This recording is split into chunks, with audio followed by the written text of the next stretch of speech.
નમસ્કાર,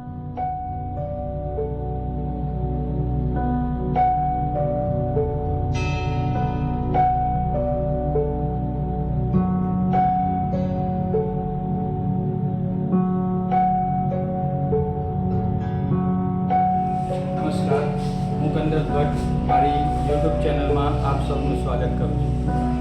આજે ધોરણ 10 સંસ્કૃતનો છઠ્ઠો પાઠ કાષ્ઠખંડ એની પ્રસ્તાવના આપણે જોઈએ અને ત્યાર પછી પાઠ વિશેની માહિતી મેળવીશું.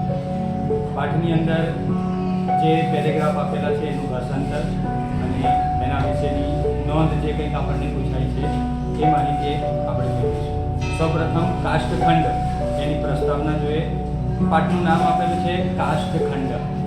કાષ્ઠ એટલે લાકડું અને ખંડ એટલે ટુકડો, લાકડાનો ટુકડો એવું પાઠનું નામ આપવામાં આવ્યું. પ્રસ્તાવના આપેલી છે આપણને કે પ્રાચીન સમયની અંદર અહીંયા તમે જોઈ શકો છો પ્રાચીન ભારતીય શિક્ષણ પ્રણાલી એમાં ગુરુ શિષ્યનું જે સાનિધ્ય હતું એને ખૂબ મહત્વ આપવામાં આવ્યું. અત્યારે જે આપણી શિક્ષણ પ્રણાલી ચાલે છે એ શાળાકીય પ્રવૃત્તિ અથવા શાળાકીય પ્રણાલી કહી શકાય. તે સમયે ગુરુ અને શિષ્ય એટલે ગુરુને ત્યાં આશ્રમ હોય અને એ આશ્રમની અંદર વિદ્યાર્થીઓ ભણવા માટે આવતા અને ગુરુ જે કંઈક સેવા સોંપે, કામ સોંપે એ દરેક શિષ્ય પોતાનો જે શિષ્ય હોય એ બધા જ પ્રકારનું કામ કરવા માટે રાજી હોય છે, ટેવાયેલો હોય. એ પ્રણાલીની અંદર ગુરુ અમુક પ્રકારના વિભાગો પાડતા હતા. અમુક વિદ્યાર્થીઓને, શિષ્યોને રસોડા માટેનું કામ સોંપવામાં આવતું, અમુકને સાફ સફાઈનું કામ સોંપવામાં આવતું, અમુક જે વિદ્યાર્થીઓ શિષ્યોનું ગ્રુપ હોય એને બહારથી જંગલમાંથી લાકડા વણીને યજ્ઞ યાગાદી માટે જે કંઈક વસ્તુઓ ભેગી કરવાની હોય એ કહેવામાં આવતું હતું, લાવવા માટે એનું ગ્રુપ ક્રિએટ કરવામાં આવતું. અત્યારે આપણી પ્રણાલી આખી બદલાઈ ગઈ છે. તો એ શિક્ષણ પ્રણાલી આપણી જે પ્રણાલી છે તે અને પ્રાચીન પ્રણાલી બંને અલગ જોવા મળે છે. પ્રાચીન પ્રણાલી જે હતી એની અંદર વિદ્યાર્થીઓને ગુરુના આશ્રમમાં રહીને ભણવાનું હતું અને ગુરુ જે હતા એ પણ જે પરીક્ષા લેતા હતા એ એમની પ્રેક્ટિકલી પરીક્ષા લેવામાં આવતી હતી.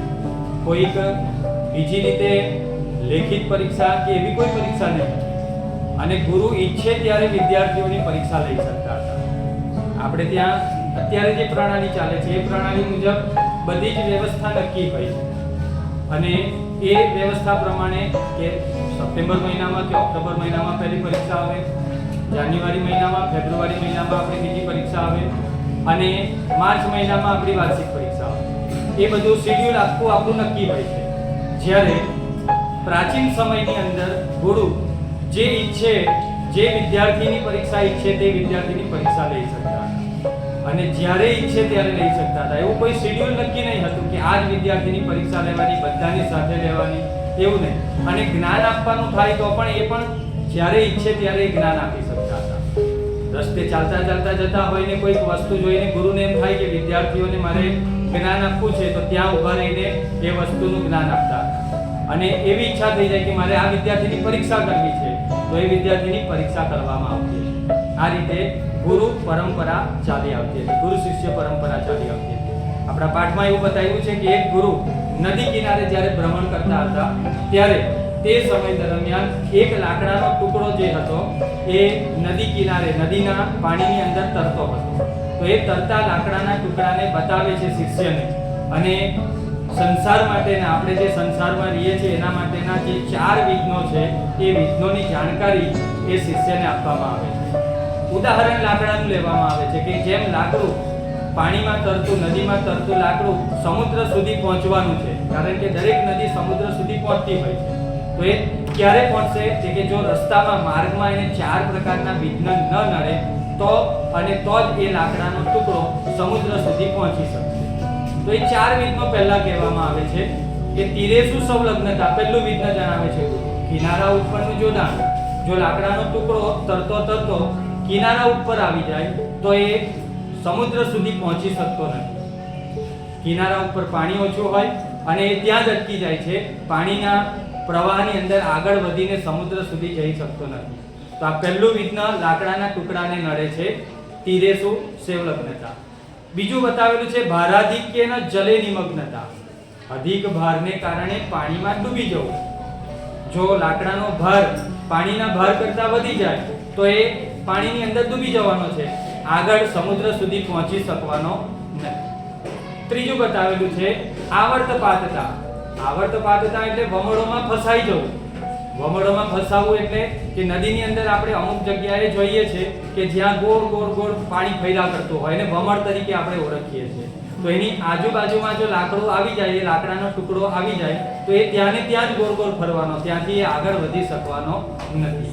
તો એ પણ ત્રીજું વિઘ્ન તરીકે ઓળખવામાં આવે છે કે આવર્તપાતતા, આવર્ત વમળોમાં ફસાઈ જવું. અને ચોથું વિઘ્ન બતાવ્યું નદી જલ વિયોગ.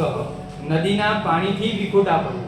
જો એ લાકડાનો ટુકડો નદીના પાણીથી વિખોટો પડી જાય, જુદો પડી જાય તો પણ એ સમુદ્ર સુધી પહોંચી શકતો નથી. તો આ પહેલા લાકડાના ટુકડાને બતાવીને જે 4 વિઘ્નો બતાવ્યા, એવા જ વિઘ્નો મનુષ્યને પણ પોતાના જીવનમાં નડી શકે છે. જો એ સુખરૂપી સંસાર સમુદ્ર પ્રાપ્ત કરવો હોય તો તેને પણ આવા 4 વિઘ્નો નડવા જોઈએ નહીં. તો પહેલું વિઘ્ન આપણને બતાવેલું છે તીરેસુ સંલગ્નતા, કિનારા ઉપરનું જોડાણ. બીજું બતાવેલું છે ભારાધિક્યન, જલે નિમગ્નતા, અધિક ભારને કારણે પાણીમાં ડૂબી જવું. આવર્તપાતતા, ભમરોમાં ફસાઈ જવું. નદી જળ વિયોગ અને નદીના પાણીથી વિખૂટા પડવું. આ 4 પ્રકારના વિઘ્નો માણસને પણ નડી શકે છે અને માણસે સુખરૂપી સમુદ્ર પાર કરવો હોય તો એને આ 4 વિઘ્નોથી બચવું પડે છે. તો આપણને આ નોંધ પણ પૂછાય છે આવર્તપાતતાની. આવર્તપાતતા એટલે વમળોમાં ફસાઈ જવું. આપણા મનુષ્યના જીવનમાં વમળો શું હોય છે કે આપણે કોઈક વખત કોઈક વ્યસનમાં ફસાઈ જતા હોય, કોઈકને દારૂ પીવાનું વ્યસન હોય, સિગારેટ પીવાનું વ્યસન હોય, કોઈકને ચોરી કરવાનું હોય, બરાબર. તો આ બધા દુર્વ્યસનો આપણા જીવનમાં છે. એમાં પડેલો માણસ ક્યારેય બહાર નીકળી શકતો નથી, પછી એની અંદર ને અંદર એનો વિનાશ થતો જાય છે. તો આપણે આ વમળોથી બચવાનું છે, નહીં તો એ જ જગ્યાએ આપણે ગોળ ગોળ ફર્યા કરીશું અને આપણે સુખરૂપી સમુદ્ર પ્રાપ્ત કરી શકવાના નથી. તો આ પ્રમાણે આવર્તપાતતા નામની વમળોમાં ફસાવું એવી એક આપણને નોંધ પણ પૂછાય છે. પ્રશ્ન તરીકે પણ પૂછાય છે કે આવર્તપાત વિઘ્ન સમજાવો. તો એ પણ આપણે 2 માર્ક્સમાં આ રીતે લખી શકીએ અને સમજાવી શકાય કે કયા કયા વિઘ્નો આપણને આવી શકે છે, કયા કયા વ્યસનોને લીધે માણસ એની અંદર વમળોમાં ફસાતો જોવા મળે છે. તો આ પ્રસ્તાવના આપણને આ રીતની આપેલી છે કે ગુરુ પોતાના શિષ્યને આવી રીતે જ્ઞાન પ્રેક્ટિકલી લાકડાના ટુકડાને બતાવીને જ્ઞાન આપે છે અને આવા જ વિઘ્નો મનુષ્યના જીવનમાં આવે છે જેનાથી એને બચવાની જરૂર છે. તો હવે પછીના વિડીયોમાં આપણે પાઠ વિશેની માહિતી મેળવીશું. અત્યારે આટલી કાષ્ઠખંડની પ્રસ્તાવના જોઈ. હવે પછીના જે વિડીયો હશે એની અંદર આપણે પાઠ અને પાઠનું ભાષાંતર જોઈશું.